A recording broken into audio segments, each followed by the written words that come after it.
All right, let's start. My name is FELZENBERGS, currently working at TestDevLab, the quality assurance company, providing lots of quality assurance solutions, and we're trying to focus on security as well.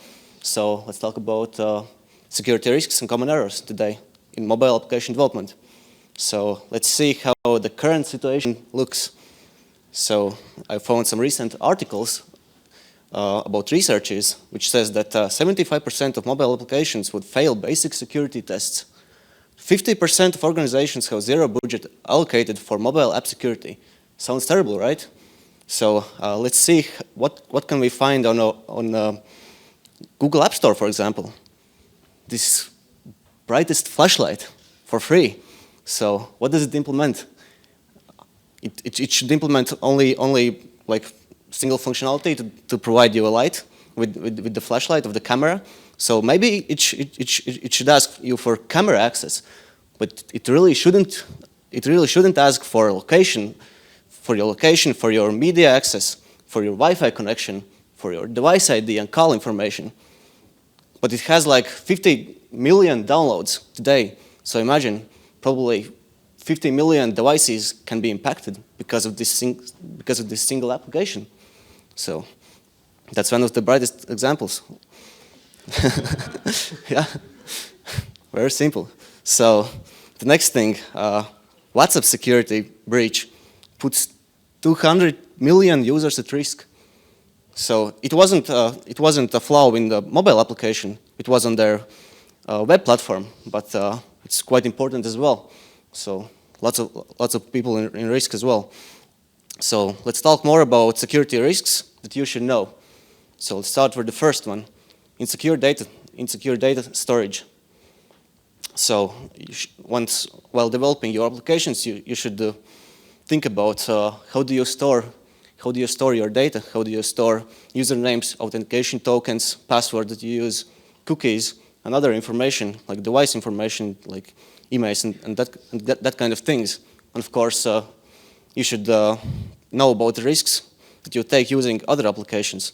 For example, when you take a picture with your Android phone, when you upload this picture somewhere, know that it stores also your location data.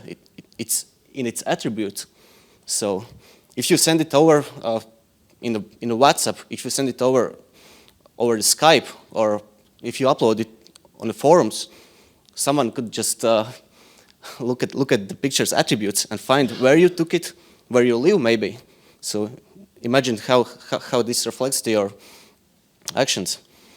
Then the second risk, which talks about weak server-side controls. Because all of the applications, like not all of them, but majority of applications would use some kind of server-side as well, some APIs. So you should know actually where your data resides, or how do you store it. And how do you protect it eventually? So it might look like this on the database layer, like clear text passwords, password hints. So if this gets breached, what happens? And if you're more lucky, you might get this situation that the password might be encrypted. Password hint is still clear text, but that's not so important as password. So a bit better situation, I would say. Then risk 3, insufficient transport layer protection. This is a very important section. So there are two things: your local network, your Wi-Fi, your wired network, and the carrier's network, like 3G, 2G towers, LTE towers. So how secure are those? How can you trust them? So we know that there are lots of flaws in Wi-Fi networks with low security levels and that kind of things. But what about the carrier networks? Well, it looks like the GSM got cracked in year 2009. So the security was breached already then. For the 3G network, the encryption cracked in less than 2 hours. It's published in year 2010. So how can you actually look into these networks? How can they be reached by attackers? They might be reached by using some kind of enterprise-grade software-defined radios, some kind of really expensive hardware, or maybe even a TV tuner. What do you think about that? I got one with me as well, this one. It's manufactured by Realtek, having Realtek chip, and equipped with a specific firmware. It would allow me to scan wide bands, actually wide bands of frequencies. And if you look at if you do a quick research, then you would know that GSM towers would start to work around 930 megahertz, right? So I can probably use this one and scan these kind of frequencies, look at the control messages of the towers, look even further if I want to. So how safe is your local network or Wi-Fi? Can you trust the other members connected to the Wi-Fi that you're using, for example, in the internet cafes?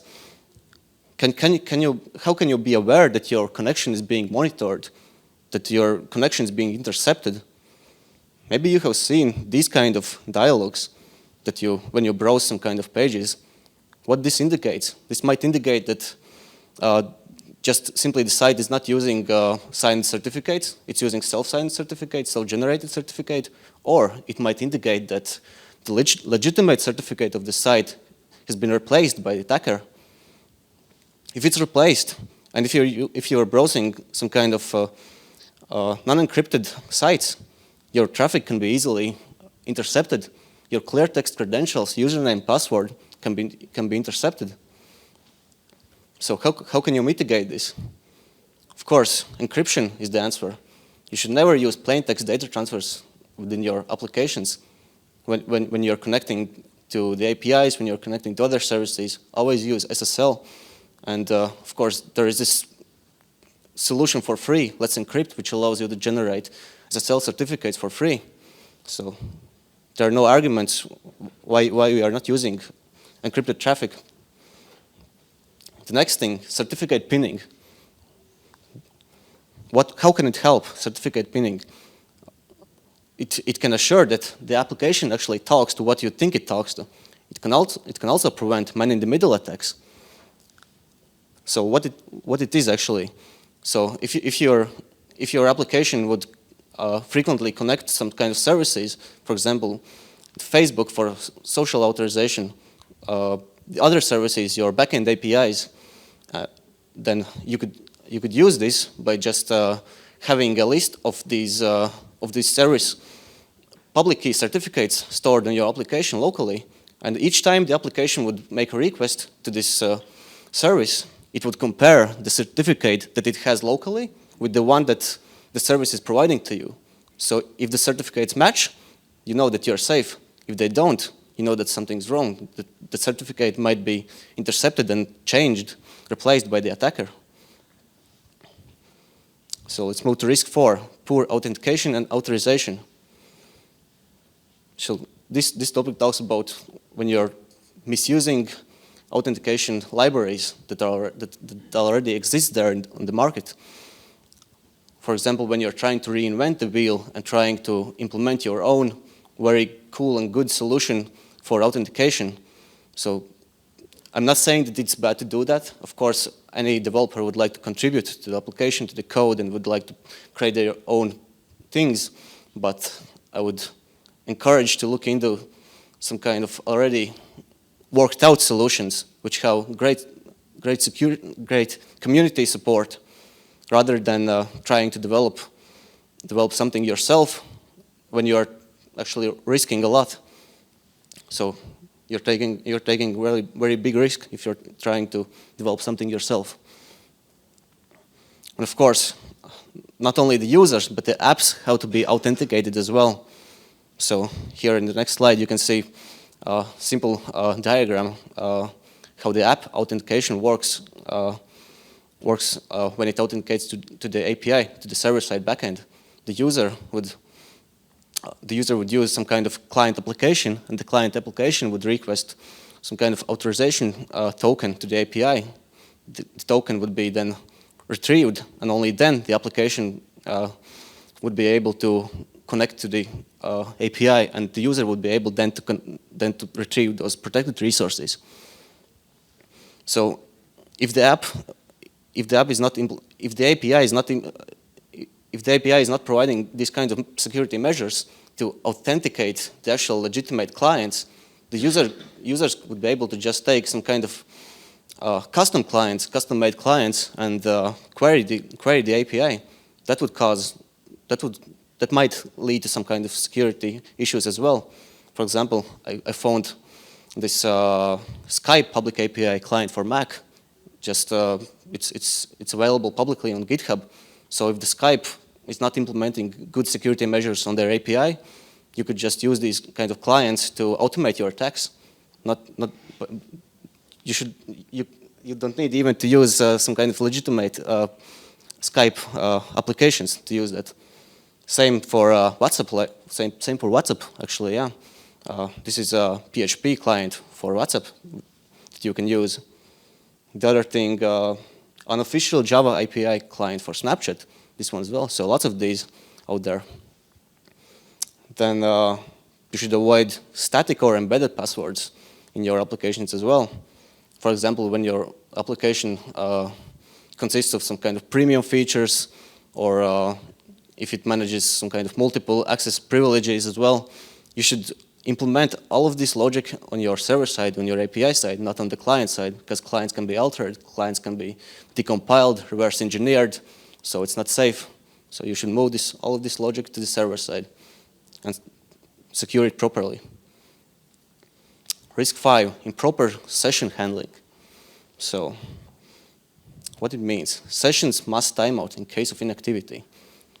This should be remembered. You have probably seen these kind of dialogues when you're not interacting with the application for some period of time. You should see some kind of session timeout warnings to say that your session will time out if you're not moving on. But how can you know what is a good session timeout for your application? So there are some kind of recommendations which are given by the OWASP mobile security project, actually. And what they recommend to have up to 15 minutes timeout mechanism implemented for very sensitive applications, and up to 1 hour timeout mechanism for low priority applications. So you should consider these kind of recommendations as well when implementing session timeouts. Risk 6, side channel data leakage. What is it actually? It's not like a breach in the algorithm or in the encryption, but it's like when data may be cached or logged or even stored by operating system, by the framework that you are using, without even your awareness. Why is that? Just because you might not know so well the framework that you are using or the platform, so your data may be somehow cached there as well, and yeah, it can lead to the data leakages. And then risk 7, sensitive information disclosure, and especially when talking about APIs, they're just like websites. They can be crawled by search engines, they can be crawled by hackers. So at all times, you should expose only the required information to your API. Another bright example about Snapchat's API exposed, and yeah, it was breached like 2 years ago, and it allowed massive name and phone number matching. Imagine what can be done with this information when you have a bunch of people names and phone numbers, the actual phone numbers. So, and of course, when using other third-party cloud services, when using security, when using software as a service, platform as a service, so actually in these kind of situations, you are just trusting the company, trusting the service, and if they are breached, then of course you are impacted as well, lots of other people. So an example of Yahoo, which there was a security breach back in year 2014, I think, which led to 500 million accounts stolen. So did anyone of you got impacted?